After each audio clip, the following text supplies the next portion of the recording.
நமச்சிவாய வாழ்க. நாதந்தாள் வாழ்க.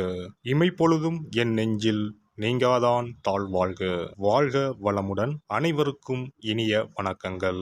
நாம் இந்த பதிவில் குரு பகவானின் அதிசார பெயர்ச்சியால் ஏற்படும் சுப மற்றும் அசுப பலன் என்ன என்பதனை பற்றி காண்போம். கடந்த மே மாதம் 14ஆம் தேதி குரு பகவான் ரிஷபராசியில் இருந்து மிதுன ராசிக்கு பெயர்ச்சி அடைந்தார். சனி பெயர்ச்சிக்கு அடுத்தபடியாக ஜோதிடத்தில் மிகவும் சக்தி வாய்ந்தது குரு பெயர்ச்சி ஆகும். பொதுவாக குரு பகவான் ஒரு ராசியில் இருந்து மற்றொரு ராசிக்கு செல்ல சுமார் 1 வருட காலம் எடுத்துக்கொள்ளும் நிலையில் தற்போது 6 மாதத்திலேயே கடகராசிக்கு செல்கிறார்.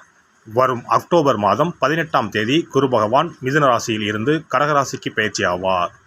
கடகராசிக்கு பயிற்சியாகும் குரு பகவான் டிசம்பர் மாதம் 5ஆம் தேதி மீண்டும் மிதுன ராசிக்கு பயிற்சி ஆவார். கிரகங்கள் பொதுவாக தங்கள் சுற்றுப்பாதையில் ஒரு குறிப்பிட்ட வேகத்தில் நகர்ந்து ஒரு ராசியில் இருந்து மற்றொரு ராசிக்கு செல்லும்.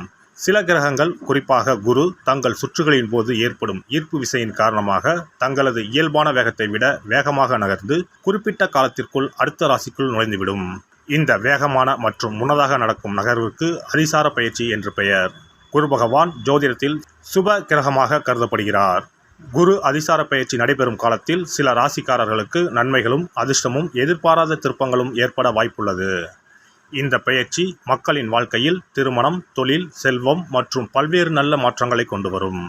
இந்த அதிசார பெயர்ச்சியால் உங்கள் வாழ்வில் வளமும் நலமும் செல்வ செழிப்பும் பெற்று வாழ்வில் உயரிய நிலையை அடைய எல்லாம் வல்ல எம்பெருமானை வேண்டி விரும்பி கேட்டுக்கொள்கிறேன்.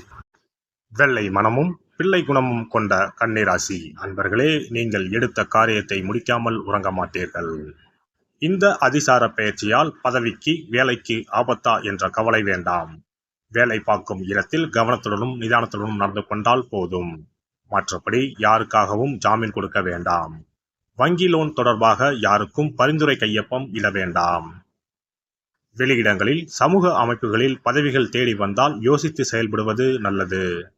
கூட்டுத் தொழில் செய்வோர் மிகவும் எச்சரிக்கையாக இருக்கவும். எந்த ஒரு விஷயத்திலும் மற்றவர்களை நம்பாமல் நீங்களே நேரடியாக சென்று முடிப்பது நல்லது. முக்கிய கோப்புகளை கையாளும் போது அலட்சியம் வேண்டாம். பேச்சில் கவனம் தேவை. தன்னம்பிக்கையோடு செயல்படுங்கள். ஆன்மீக விஷயங்களில் நாட்டம் அதிகரிக்கும். வரவேண்டிய பணம் வந்து சேரும்.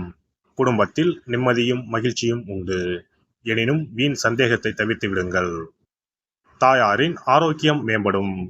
சிலர் சொந்த வீடு வாங்க வாய்ப்புகள் உண்டு. வங்கி கடன் கிடைக்கும்.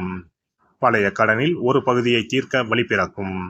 வழக்குகள் இருப்பின் அவை உங்களுக்கு சாதகமாக அமையும். பழைய ஆவணங்களை பாதுகாப்பாக வைத்திருப்பது அவசியம். இந்த காலகட்டத்தில் ரொம்ப கவனமாக இருக்க வேண்டும். சிலருக்கு அறுவை சிகிச்சை செய்ய வேண்டியது வரும். புதிதாக அறிமுகமானவர்களை நம்ப வேண்டாம். திடீர் பணவரவு, செல்வாக்கு உயரும். எதிர்பார்த்தது எல்லாம் நடக்கும். எதிர்ப்புகள் அடங்கும். திடீர் பயணங்கள் உண்டு. வேற்றுமொழிக்காரர்களால் ஆதாயம் உண்டு.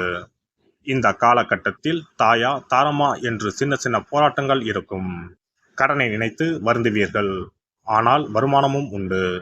கணவன் மனைவிக்குள் அனுசரித்து போவது நல்லது. உறவினர்களை பற்றி மற்றவர்களிடம் குறை கூறாதீர்கள். குரு பகவான் உங்களுக்கு சாதகமாக இருப்பார், கவலை வேண்டாம்.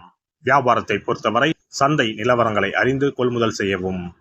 பழைய பாக்கிகள் எளிதில் வசூலாகும். சிலர் கடையை விரிவுபடுத்துவீர்கள். கெமிக்கல், கமிஷன், எலக்ட்ரிக்கல் மற்றும் துணி வகைகளால் கூட்டுத் தொழிலில் திடீர் லாபம் அடைவீர்கள். புது ஒப்பந்தங்கள் கையெழுத்தாகும்.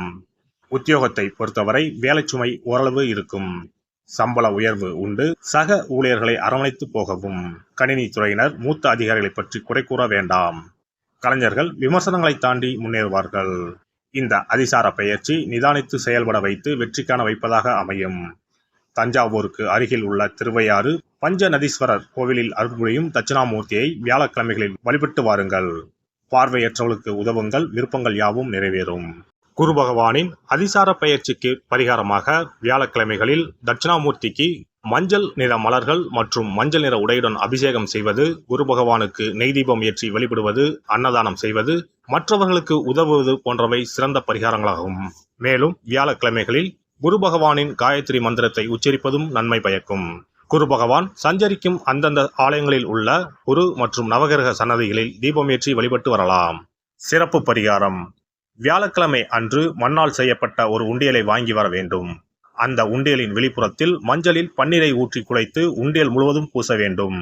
இப்படி பூசிய இந்த உண்டியலை நம்முடைய வீட்டின் குபேர மூலையில் வைத்துவிட வேண்டும். தினமும் அல்லது வாரத்திற்கு ஒரு முறை குறிப்பிட்ட ஒரு தொகையை போட்டுக்கொண்டே வர வேண்டும். உதாரணமாக 2 ரூபாய், 5 ரூபாய், 10 ரூபாய், 20 ரூபாய் என்று நம்முடைய வசதிக்கு ஏற்றவாறு ஏதாவது ஒரு தொகையை நாமே தேர்வு செய்து அதை மட்டும் 10 ரூபாய் என்றால் 10 ரூபாயாக தினமும் அல்லது வாரத்திற்கு ஒரு முறையோ போட வேண்டும். இப்படி உண்டியலில் நாம் பணத்தை சேர்ப்பதன் மூலம் நம்முடைய வாழ்க்கையில் குருவால் ஏற்பட்ட பண பிரச்சனைகளும் தன பிரச்சனைகளும் தீரும். உண்டியல் நிறைந்த பிறகு உண்டியலில் இருக்கக்கூடிய பணத்தை எடுத்து அருகில் இருக்கக்கூடிய சித்தர்கள் ஜீவ சமாதி உண்டியலில் செலுத்திவிடலாம் அல்லது ஏதாவது ஒரு பொருளாக வாங்கி கொடுக்கலாம். இது பொதுவான பரிகாரமாகும். உங்கள் ராசிக்குரிய அதிசார பயிற்சி பலன்களை அறிந்து அதற்கு ஏற்ற பரிகாரங்களை ஒரு அனுபவமிக்க ஜோதிடரின் ஆலோசனையின்படி செய்வது நல்லது.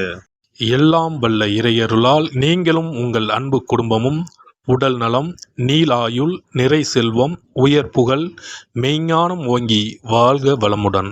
இந்த வீடியோ பதிவு உங்களுக்கு பிடித்திருந்தால் லைக் பண்ணுங்க, கமெண்ட் பண்ணுங்க, ஷேர் பண்ணுங்க, மறக்காம சப்ஸ்கிரைப் பண்ணுங்க, பக்கத்துல இருக்கிற பெல் பட்டனை கிளிக் பண்ணுங்க. நன்றி, வணக்கம். ஓம் நமச்சிவாய, சிவாய நம.